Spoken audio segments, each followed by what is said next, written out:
세상 사람들이 복이라고 생각하면서 간절히 바라는 것을 오늘 전도서는 그것 자체가 복은 아니다, 그 말씀을 하십니다. 여러분, 사람들이 복이라고 생각하는 그 첫 번째는 뭡니까? 권력 혹은 권세입니다. 사람들은 누구보다 남보다 더 큰 힘, 그것을 가지고 또 남보다 더 높은 자리에 올라서 그 힘을 발휘하는 것을 좋아합니다. 그래서 권세를 추구하고 살아가려고 합니다. 그것을 복이라고, 그래서 높은 자리에 오르면 그 참 복이다, 또 많은 힘을 가졌으면 그게 복이다, 그렇게 말을 합니다. 그런데 오늘 전도서는 그 힘과 권세 자체가 복이 될 수 없다, 그렇게 말합니다. 그 이유는 8절에 있습니다. 너는 어느 지방에서든지 빈민을 학대하는 것과 정의와 공의를 짓밟는 것을 볼지라도 그것을 이상히 여기지 말라. 여러분, 빈민을 학대하는 것, 누가 학대합니까? 힘 가진 사람이 학대하는 거죠. 또 정의와 공의를 짓밟는 것, 연약한 자들은 정의와 공의를 짓밟은 힘이 없습니다. 그런데 권세가 있거나 강한 사람, 힘이 있는 사람은 그 힘을 가지고 공의와 정의를 무시하고 짓밟는 경우가 종종 있습니다. 무슨 말이죠? 힘과 권세는 있는데 그 힘과 권세를 잘못 사용하는 경우가 있다는 것입니다. 여러분, 힘과 권세라는 것은 하나님께서 세상의 질서를 바로잡고 또 약한 자를 도우라고 주시는 것입니다. 그런데 타락한 죄인들은 그 주신 힘과 권세를 가지고 자기 마음, 자기 욕망을 따라 썼습니다. 그래서 약한 자를 짓밟고 학대하는 일에 사용을 하고 정의와 공의를 짓밟으면서도 이것이 힘 있는 자의 어떤 특권이다, 그렇게 생각을 합니다. 여러분, 그래서 세상에는 이 잘못 사용되는 힘이나 권세 때문에 억울하고 서러운 일을 당하는 사람들이 있는 것입니다. 그래서 오늘 본문에 보니까 세상에 그런 학대받는 것과 공의와 정의를 짓밟는 것이 어느 지방이나 있다는 것을 볼 때에 이상하게 여기지 말라. 타락한 죄인은 힘과 권세를 잘못 사용하는 경우가 대부분이다, 그런 말입니다. 여러분, 성경은 사람에게 그 힘과 권세를 주시는 분은 하나님이시기 때문에 잘못 사용하는 힘과 권세에 대해서는 하나님께서 반드시 책임을 물으시고 심판을 하실 것이라고 합니다. 특별히 많이 주신 자에게는 많이 물을 것이다.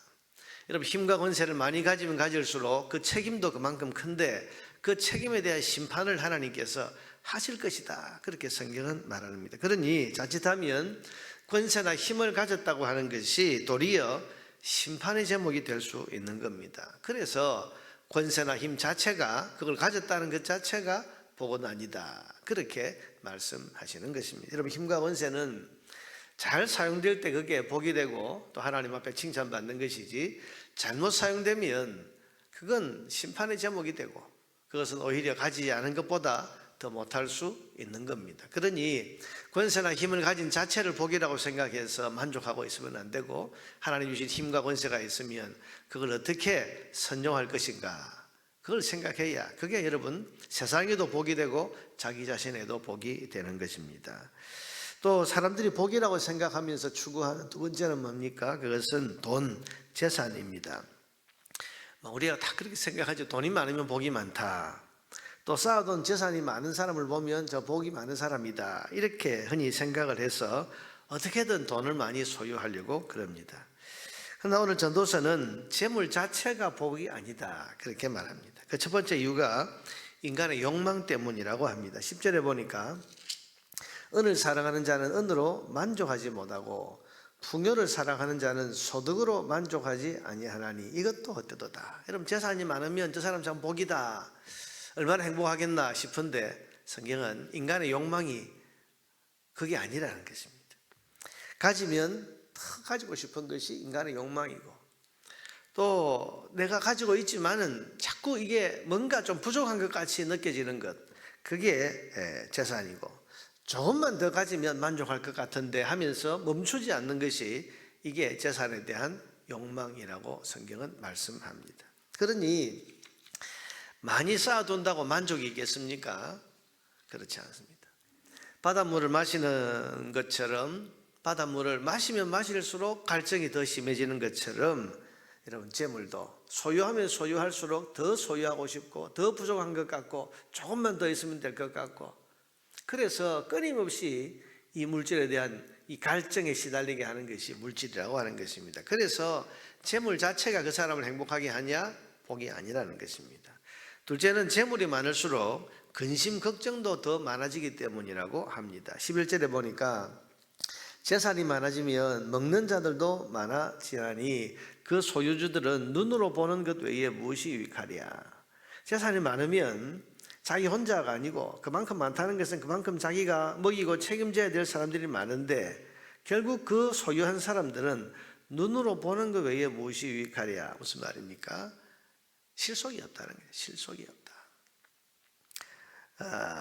12절에 보니까 노동자는 먹는 것이 많든지 적든지 잠을 달게 자거니와 부자는 그 부유함 때문에 자지 못하느니라. 우리말에도 천석군에게는 천가지 걱정, 만석군에게는 만가지 걱정. 이게 다 여러분 이런 속담이 왜 나오게 된 것이겠습니까? 재산이 많고 지킬 것이 많으면 근심 걱정이 그만큼 늘어나고 불안도 그만큼 많아진다는 이야기입니다. 그러니 여러분, 물질을 많이 가졌다는 자체가 복은 아닙니다. 잘 사용되는 물질이 복이지, 여러분 그것 자체가 복은 아니라는 것입니다. 셋째는 결국은 다 놓고서 세상을 떠나야 하는 허무한 것이기 때문이라고 합니다. 15절에 보니까 그가 모태에서 벌거벗고 나왔은즉 그가 나온 대로 돌아가고 수고하여 얻은 것을 아무것도 자기 손에 가지고 가지 못하리니 이것도 큰 불행이라. 열심히 수고해서 많이 모았는데 아무것도 가지고 가지 못한다. 그러니 이게 참 허무한 거 아니냐. 어떻게 왔든지 그대로 가리니 바람을 잡는 수고가 그에게 무엇이 유익하랴. 바람을 잡았다고 좋아할 게 아니고 손에 남는 게 아무것도 없다. 허무한 것이다. 그러나 여러분, 오늘 전도서는 힘이나 권세나 재물 그 자체가 복은 아니다. 그렇게 가르쳐 주고 있습니다. 그렇다면 진짜 복은 뭡니까? 그것은 인생을 누리면서 기쁨으로 사는 것이 복입니다. 18절에 보니까 사람이 하나님께서 그에게 주신 바 그 일평생에 먹고 마시며 해 아래에서 일하는 모든 수고 중에서 낙을 보는 것이, 낙을 본다는 것이 뭡니까? 기쁨을 누리고 먹고 마시고 일하고 그러면서 행복을 느끼고 또 마음에 기쁨이 있는 것, 이게 선하고 아름다움을 내가 보았나니 그것이 그의 몫이로다. 19절에 또한 어떤 사람에게든지 하나님이 재물과 부요를 그에게 주사 능히 누리게 하시며, 누리게 하신다. 여러분, 결국은 누릴 수 있는 것이 복인데 그 누림은 하나님이 주시는 것이다. 그렇게 말했고, 제 몫을 받아 수고함으로 즐거워하게 하신 것은 즐거운, 그래서 자기에게 주어진 그 재물과 또 권세와 이런 것을 가지고 삶을 즐겁게 기쁨으로 사는 것, 이것은 하나님의 선물이라. 하나님의 선물이라. 그렇게 말합니다. 여러분, 사람 뜻대로 다 누릴 수 있는 게 아닙니다. 우리가 열심히 모으고 또 큰 힘을 가지고 권세를 가졌다고 해서 그것을 다 누리면서 행복할 수 있느냐? 그게 아니라는 거죠. 오늘 본문에 보면 하나님이 주시는 것이다. 하나님이 주시는 것이다. 두 번 말하고 끝에는 하나님의 선물이다. 그렇게 말합니다. 여러분, 노력하고 수고한다고 인생을 다 즐겁게 기쁨으로 누리는 것이 아닙니다. 오늘 전도서는 이것이 하나님의 선물, 하나님이 주시는 것이고 하나님이 주셔야 비로소 우리가 열심히 모은 것을 또 의미 있게 쓰고 또 그것을 누리고 또 기쁨으로 살 수 있다고 했습니다. 결국 인생의 행복이라고 하는 것은 하나님 없이 돈과 권세만을 얻기 위해서 달려가는 여기에 있지 않고 하나님과의 좋은 관계 속에서 하나님이 선물로 주셔야, 여러분 그럴 때 얻고 누릴 수 있는 것이 인생의 행복과 만족이라는 것입니다. 여러분, 우리 인간의 생사화복은 그 주권을 하나님이 가지고 계시다는 사실을 분명히 믿고 고백하시기를 바랍니다. 하나님 없는 권세, 하나님 없는 물질, 하나님 없이 내가 추구하는 그런 세상의 것은 진정한 복이 되지 못합니다. 생사화복, 우리의 살고 죽고 또한 복과 또 저주의 삶을 사는 것, 이것이 다 하나님의 주권 안에 있는 것이기 때문에 하나님이 주실 때 우리가 누릴 수 있다. 이것은 뭡니까? 주인이신 하나님과의 좋은 관계를 우리가 늘 유지하고 하나님 중심으로 살고, 여러분 전도서가 계속 강조하는 것은 해 아래에서의 삶은 허무하다. 해 아래에서의 삶은 하나님 없이, 하나님과 관계없이 살아가는 그 삶은 허무하다. 그러니 세상의 주권을 가지신 해 위에 계신, 하늘 위에 계신 하나님 중심으로 살라. 이것을 여러 가지를 통해서 지금 반복해서 강조하고 있는 것입니다. 여러분 19절 말씀을 같이 한번 다시 읽어볼까요? 같이 읽읍시다. 또한 어떤 사람에게든지 하나님이 재물과 부요를 그에게 주사 능히 누리게 하시며 제 몫을 받아 수고함으로 즐거워하게 하신 것은 하나님의 선물이라. 하나님의 선물이라. 하나님의 선물이라. 하나님이 주시는 것이다. 하나님 주시는 것이다. 여러분 적은 재물을 가지고도 하나님이 복을 주시면 행복이 있고 기쁨이 있습니다. 남들보다 더 큰 힘과 권세를 가지지 않았다고 해도 하나님께서 그 삶에 행복을 주시면 낮은 자리에서도 진정한 행복, 여러분 그런 행복을 누릴 수 있는 것이고, 또 하나님께서 뜻을 따라 많은 것을 주셨을 때 그 많은 힘과 권세와 재물을 가지고 하나님 중심으로 선하게 살고 선하게 쓰면 하나님께서 진정한 그 보람을 주시는 겁니다. 여러분 힘과 권세를 가졌다는 것이 나쁜 것은 아닙니다. 이걸 잘 사용하면 정말 큰 보람, 기쁨, 또 하나님께 영광을 돌릴 수 있는 것 아닙니까? 그럴 때 그게 인생의 진정한 행복이 될 수 있는 겁니다. 중요한 것은 가졌든 가지지 못했든 하나님 중심으로 사는 여기에 있습니다.